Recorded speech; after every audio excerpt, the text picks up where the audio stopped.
Oh, mayroon pala ng iba-ibang perspective eh. So, ibig sabihin, wala naman tayong pagkatalunan kasi may iba-ibang Yes, perspective. pero hindi ako sumasang-ayon na ang mga professional ay mga degree holder lang. Naniniwala ako na iba mga hindi degree holder ay meron kayo din magkapagpakita ng mga professionalism pagdating sa mga buhay nila. Kasi sa antas natin sa lipunan, nasasabi mo yan dahil sinasabi mo nga na hindi kahit degree holder ang professional pagdating sa professionalism. Sinasabi mo nga na kahit hindi ka nakapagtapos, pero ang ganda ng buhay nila dahil yung sa sipag nila.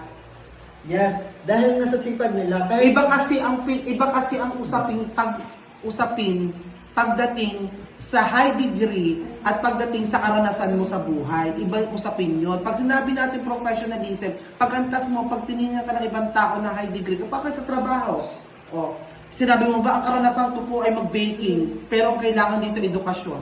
Kailangan dito ay teacher. Kailangan dito ay high degree ka na, ang graduate ka. So, ibig sabihin, nandun pa rin yung standard na titingnan ng ibang tao.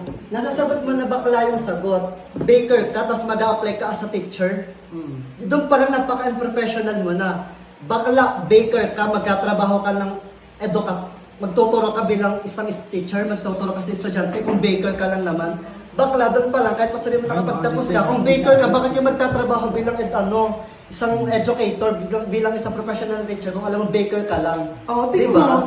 Is exactly. Isa yung bakla, ang professional yon. Hindi ang tawag na unprofessional nun bakla. Ang sinasabi mo nga, hindi nakapag-degree, pero yumaman, nandun sa ganun din yun. Ako nga, ako, nakapag-baker ako, pero yung gusto kong magturo, ang inano ko yung pagti-teacher, pero hindi naman dapat. Ganun yung sinasabi ko na kahit ako'y baker, pero gusto kong magturo, gagawa ko ng paraan upang ako makapagturo. Ganun yung sinasabi ko sa'yo na kailangan pa rin yung standard natin. Anong way mo para makapagturo ka bilang isang baker, para makapagturo ka, ano dapat gawin? Ano ba ang dapat gawin? Mag-aral.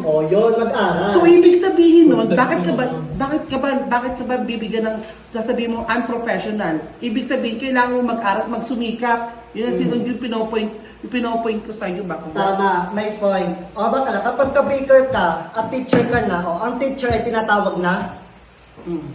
Ang teacher tinatawag na ano? Professional. Ang baker tinatawag na? Baker. Kung professional na teacher, ano ang baker? Di baker. Kung ang teacher, professional, ano ang baker? Baker. Di ba din yung masagot? Kasi hindi mo kaya sabihin na mga baker is unprofessional. Di ba? Kasi kung ang point ko, kung ang teacher, ang tingin mo sa mga teacher, sa mga may degree holder is professional, ang baker o yung mga